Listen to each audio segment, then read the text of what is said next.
Il-lejla tajba ħbib tiegħi Juventus wieħed Lazio xejn.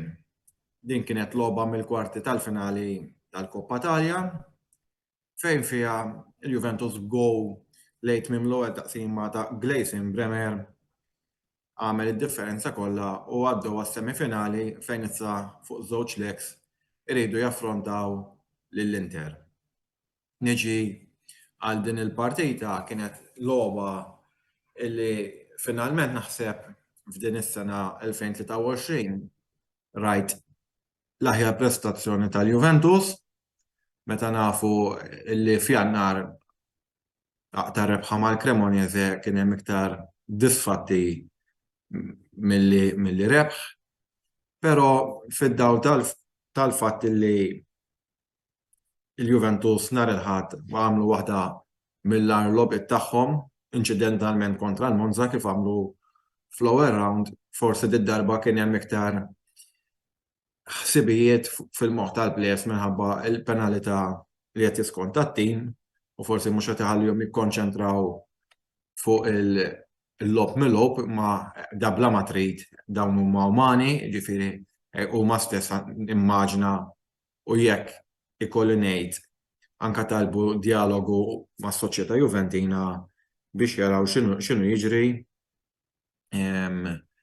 Però llum rajt kambjament fl-attitudni kif approċċjaw il-logħba li sussegwentament wassal biex rajt titjib sostanzjali fil-prestazzjoni. Nista' ngħid illi 11 il-plejer inizjali kollha labu tajjeb, forsi m'iniex daqshekk kuntent, imma Vlahovic għadu ġej lura minn injury ma nistax nistennew il-mirakli. Kuntent ħafna li Vlahovic wara 100 jum beda logħba mill-bidu, niftakru l-aħħar logħba kienet kontra l-Benfica. Eżatt 100 jum ilu, xaġa pożittiva wkoll li għall-ewwel darba bil-flok iswed u abjad tal-Juventus għax kienu labu mal-Fiorentina flimkien rajna l-Vlahovic u l-Chiesa u Chiesa ta' min jgħid li kellu prestazzjoni tajba gradwalment, ovvjament baqalu biex jilħaq ftit il-forma propizja tiegħu imma qed naraw ġej lura. U l-fatt li llum rajt il-Kostic jagħmel aktar sagrifiċċju għat-tim wara kif qarejt fl-aħħar video blog li għamel l-logħba naħseb mal-Monza illum kellu prestazzjoni tajba li anke mill-cross tiegħu waslet id-daqqa ta' ras ta' Bremer li kien it-tieni gowl staġjonali tiegħu.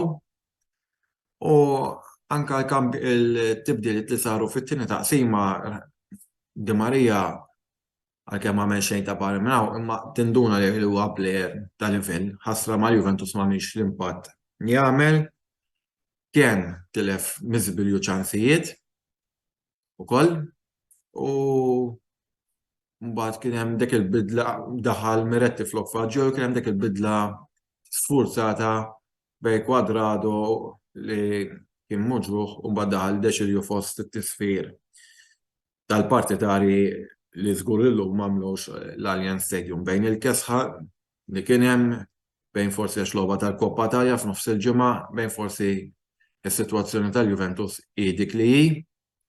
Però għall-grazzja tal-għaddejna round ieħor forsi hija l-unika tieqa żgħira li hekk kemm il-darba l-UEFA għax raġuni oħra sa żgur mhux tkun relatata mas-Super League għax kif forsi smajtu l-Tribunal ta' Madrid ta' raġun li sta tintlab is-Super League mingħajr ma jiġu sanzjonati Real Madrid, il-Barcellona u l-Juventus li huwa l-moħħ tagħhom, imma l-Juventus nafu li għandhom affarijiet oħra għaddejjin. L-uniku tieqa li forsi tista' twassal lill-Juventus biex jilagħbu imqar fl-Europa League kemm il-darba jirbħuha.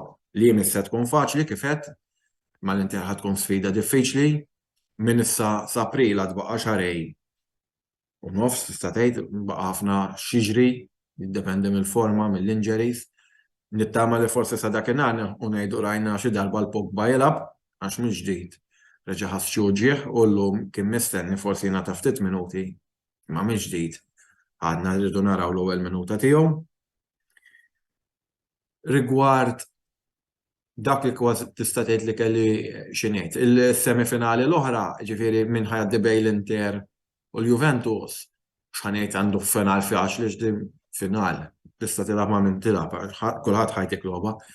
Imma ħadkun bejn il-Cremonese u l-Fiorentina, ġifieri jiena nemmen li xi ħadd bejn Juventus u Inter li hija finali antiċipata għandu ċans ikbar ħanejt jekk li jirbaħ il-Koppa Italja ta' dis-sena. Juventus nafu sena l-oħra l-Inter rebħulhom ġiex tazzi wkoll, ġifieri għandhom ikollhom naqra dik iktar motivazzjoni sabiex jaffrontaw din logħba u forsi anke tkun tifet ta' xpruna li forsi salvaw dak li huwa salvabbli sfortunatament minn minħabba l-affarijiet li qed jiġru bħala il-ground għax jiena nemmen li fil-ground il-Juventus ħaqta l-lob mal-Napoli u mal-Monza ma kienux daqshekk gravissimi għax ifhimni mal-Atalanta ma labux ħażin il-Juventus, għanejdu kif inhi.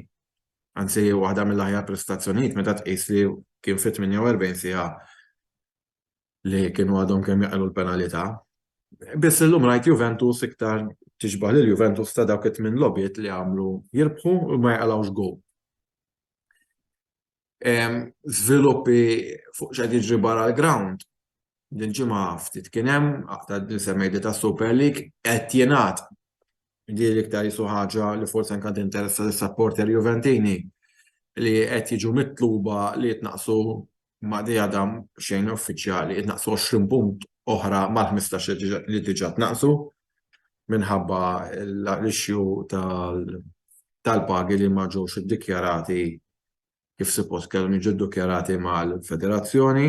Ġifieri jekk ikun konfermat dan ma tiġix iktar penalità, kun hemm 35 punt li mhix ħaġa faċli li salva fis-serja. Ma mhux ħanqod nitkellem fuq affarijiet ipotetiċi lejla, issa qed jingħad li din is-sentenza saħansitra tista' toħroġ meta il-kampjonat ikun mitmum, jiġifieri il-kampjonat ikun spiċċa li taf tħallilek impatti diversi anke minħabba il-merkato tas-sajf.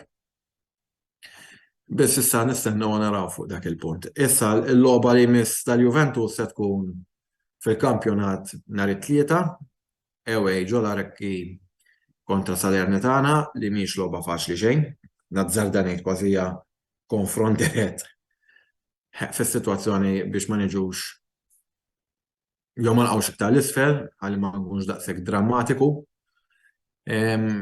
Dal-programm tal-lejla nfakkarkom li se xandar għada filgħaxija fuq l-istazzjon ta' YouTube tal-Kamra Sportiva li minn hekk u l-iktar ħaġa importanti kif tafu il-ħadd filgħaxija hemm id-derbi ta' Milan della Madonnina u kif huwa mistenni nhar it-tnejn migżomm ħajkun hemm il-protagonisti Antonello Abela, l-editur, il-famuż iċ-ċomba u magħhom jingħaqad Jude Kawki biex jitkellem dwar il-logħba tat-tim favorit tiegħu Manchester United. Jiena min-naħa tiegħi għal-lejla m'għandi xejn iktar xi nżid. Il-lejla tajba lilkom, segwaċi tal-Kamra Sportiva, l-Juventini kif nagħlaq il-video sendilhom finu alla fina forza Juventus u saħħiet.